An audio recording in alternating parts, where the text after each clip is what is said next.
From the moment Ava and I met, it was like finding a mirror of my own soul. We loved the same late-night drives with no destination, the same greasy diner breakfasts, the same reckless plans to pack up and move across the world at a moment's notice.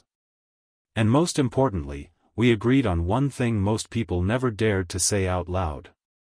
We didn't want children. Not just for now. Not someday. Never. It wasn't bitterness, or a rejection of love, it was a clear-eyed understanding of the lives we wanted to build. Freedom. Adventure. The ability to say yes to anything, anytime, without a second thought.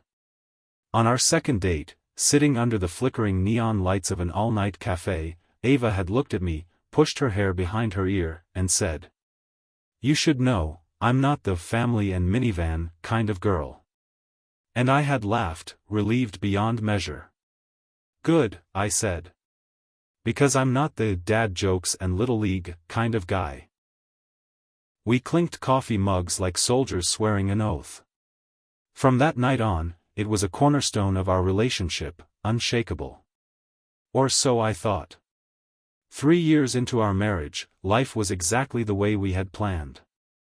Weekends were spent exploring hidden hiking trails. Nights were long conversations about dreams, art, cities we wanted to move to someday. We celebrated our anniversaries not with big family gatherings, but with spontaneous trips, Mexico, Iceland, Tokyo, places we could just pack up and run to because there were no little hands to hold us back. I thought we were invincible.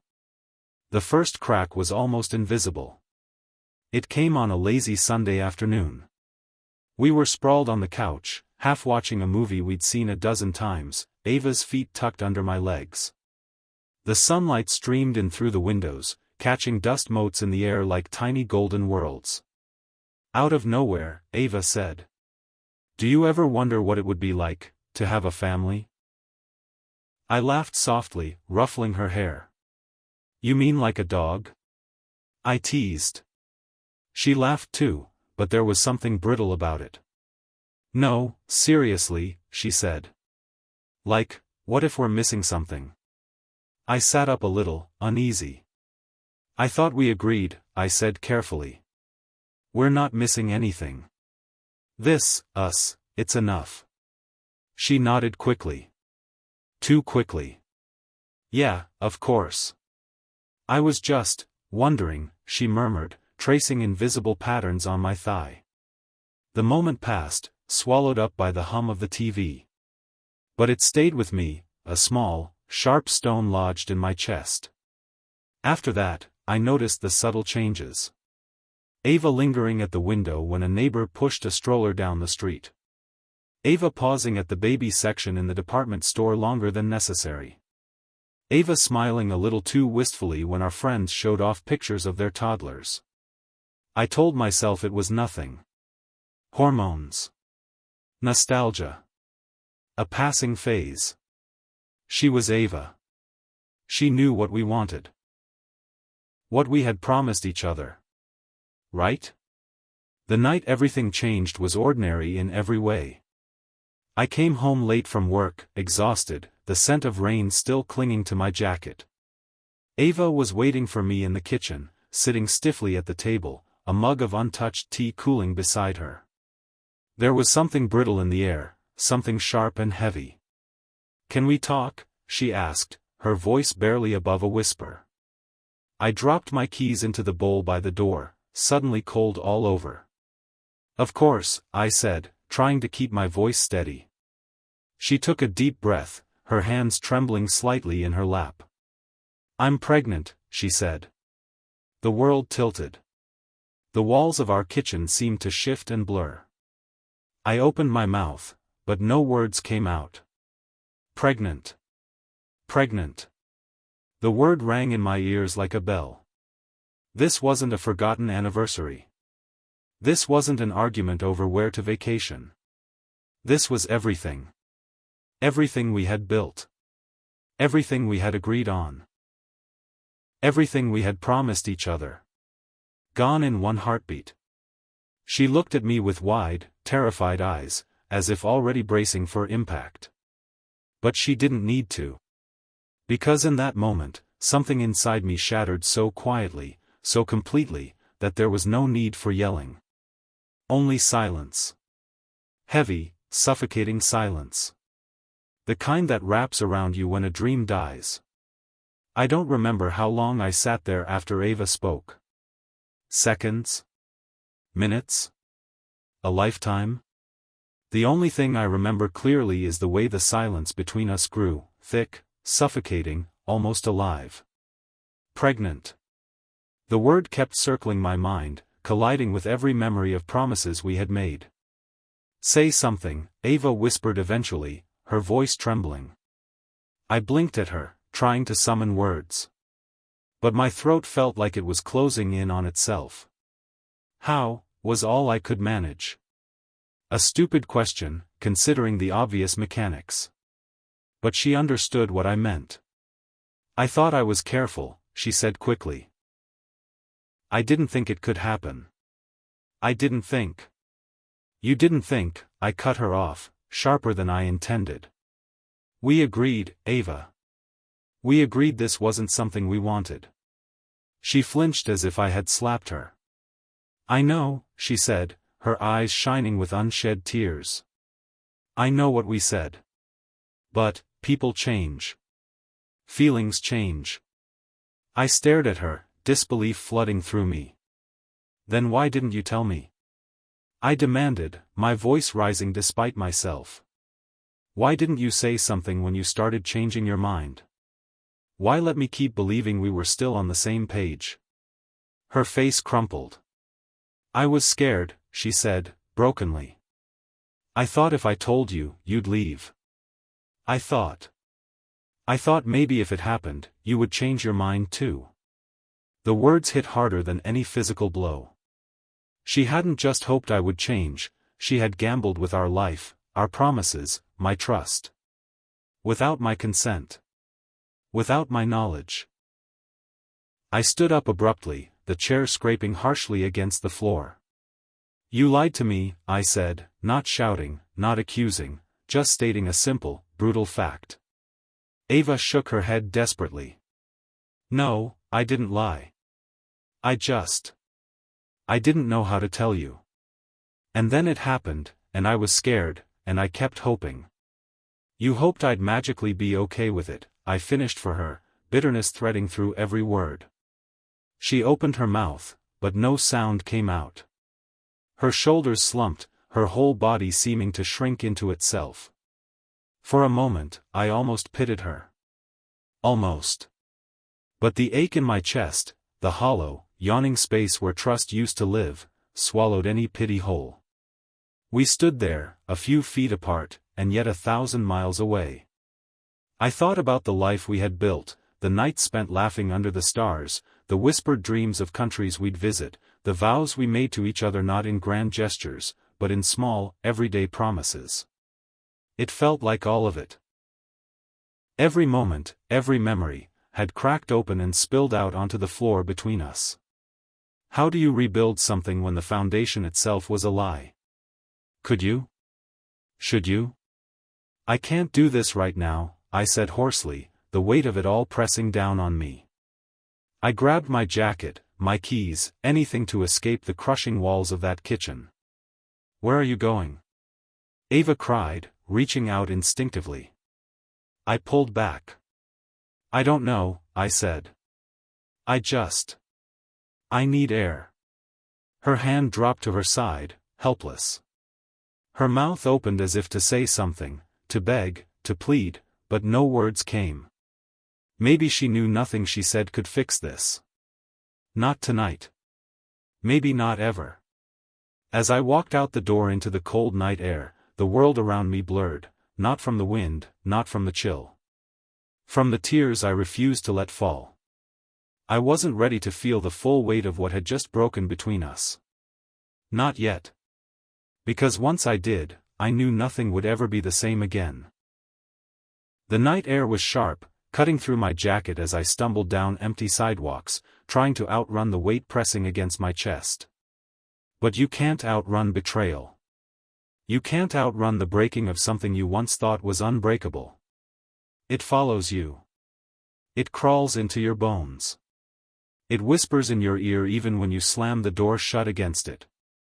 I found myself in an all-night diner, the kind with cracked vinyl booths and the smell of burnt coffee lingering in the air. I sat there for hours, staring blankly out the window, watching the world go on without me. Teenagers laughed as they spilled out of a movie theater across the street. A couple walked by, their newborn tucked into a carrier against the father's chest. The sight punched something deep inside me, something raw and ugly. I wasn't angry at them. I wasn't angry at people who chose that life. I was angry because I didn't choose it. And now, without my permission, it had been forced upon me. A future I had never wanted, wrapped in the face of the woman I loved most. Around 3 a.m, my phone buzzed. A message from Ava. Please come home. I'm scared. I'm sorry. Please. I stared at it for a long time, my thumb hovering over the screen. Part of me wanted to throw the phone against the wall. Part of me wanted to drive straight home, wrap her in my arms, and pretend none of this had happened. But another part, the part bruised and aching, stayed frozen. Because deep down, I knew. Even if I went home, even if I held her again, nothing would be the same. Trust, once cracked, didn't heal like skin. It didn't stitch itself back together overnight. It lingered. It rotted. It hollowed out the foundation beneath your feet. At dawn, exhausted and numb, I drove back to our apartment. The place was dark when I slipped inside, except for a single light left on in the living room. Ava sat curled up on the couch, her face pale, her hands twisting nervously in her lap. When she saw me, her whole body sagged with relief. But she didn't rush to me. She didn't speak.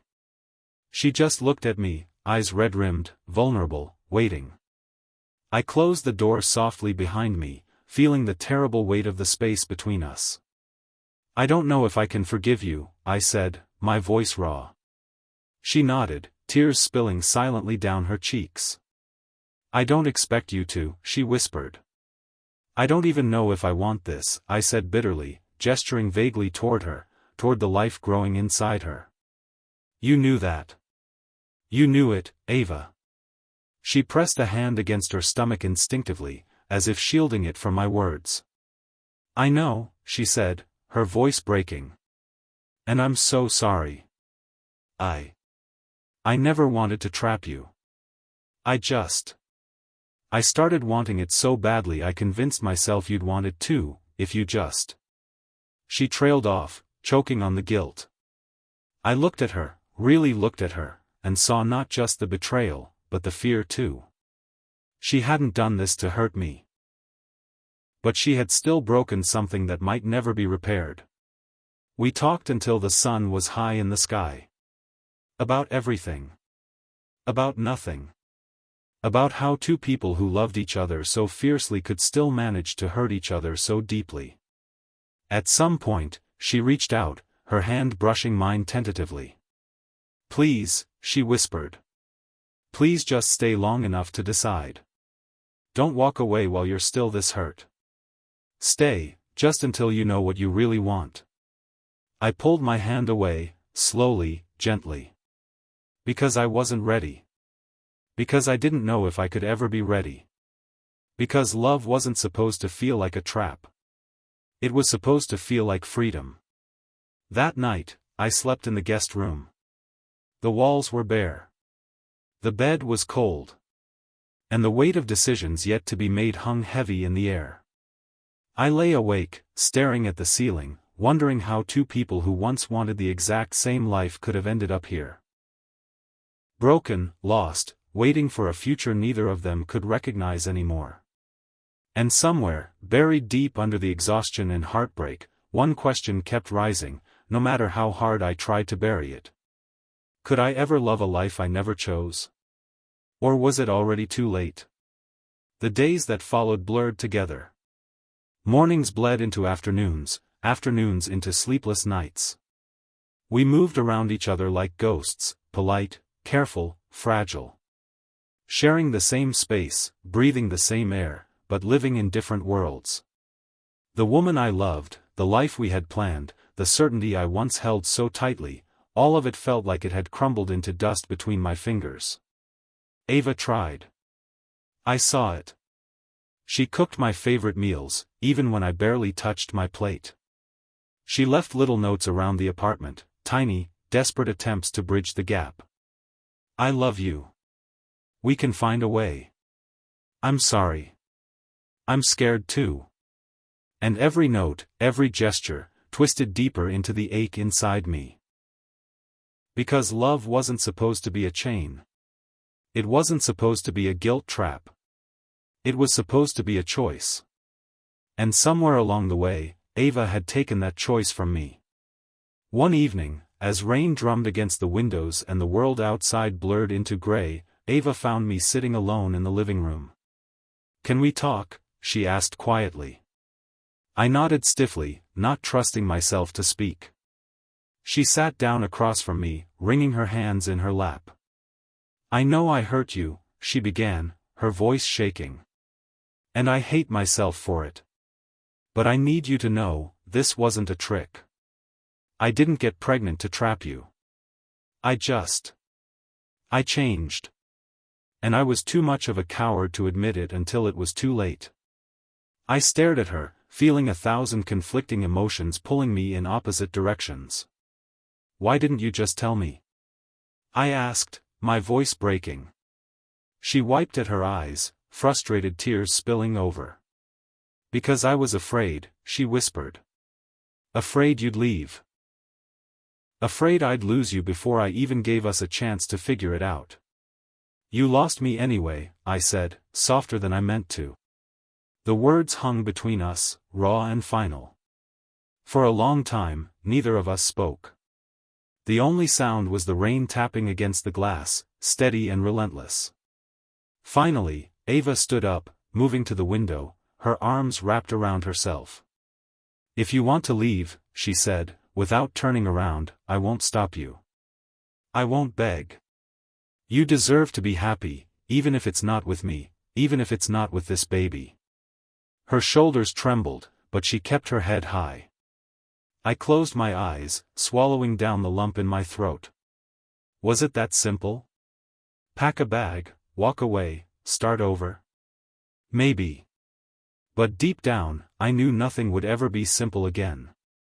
That night, I lay awake in the guest room, staring at the cracks in the ceiling, counting each one like a tally of all the things we had lost. Memories flooded me. Our first kiss under a thunderstorm. The night we danced barefoot in the kitchen, drunk on cheap wine and each other. The promises whispered in the dark, promises we both believed, once. And then newer memories. The look of panic in her eyes when she told me she was pregnant. The way her hand instinctively protected her belly when I lashed out. The unbearable silence stretching between us like a chasm. By morning, I knew I couldn't delay the choice any longer. Stay, or go. Forgive, or walk away. Love her enough to rebuild from the ruins.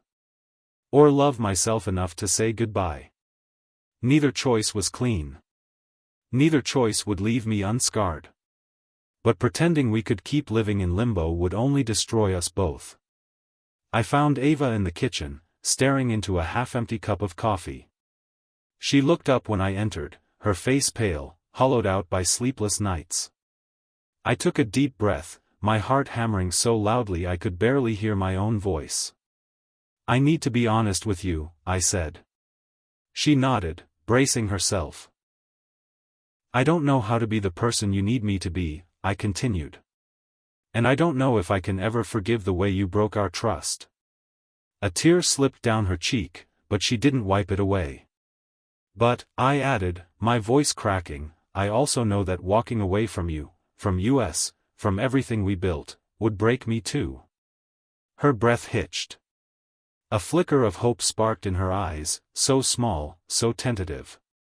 "I'm not ready to promise anything," I said carefully. "Not yet.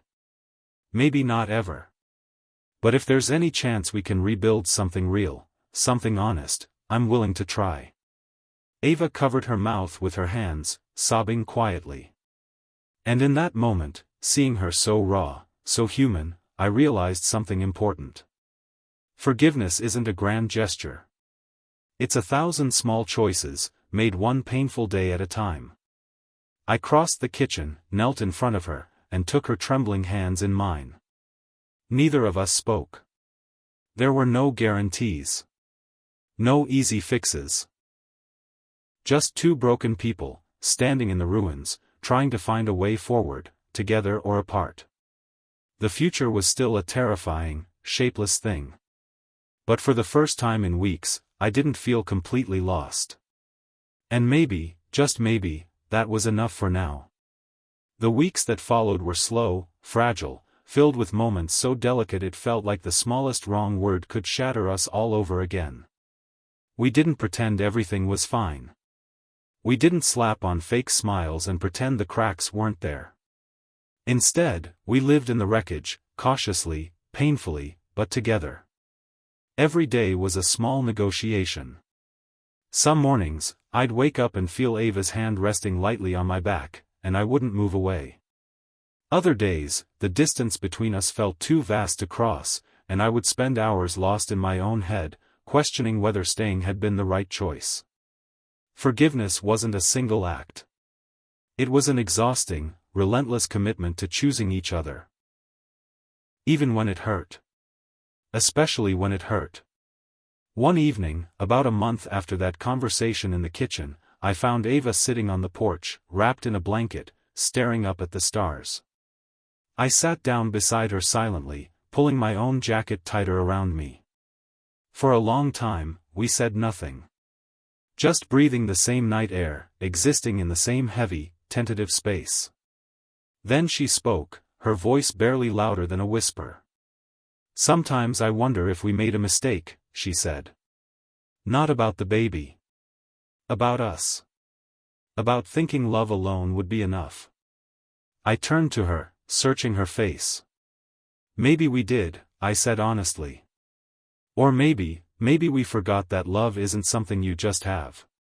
It's something you choose. Every day." She smiled, a sad, small smile, and leaned her head against my shoulder. And for the first time in what felt like forever, it didn't feel forced. It didn't feel broken. It just felt human. The months passed. Ava's belly grew, round and undeniable. Life kept moving forward, whether we were ready or not. We went to doctor's appointments together, awkward at first, then with growing ease.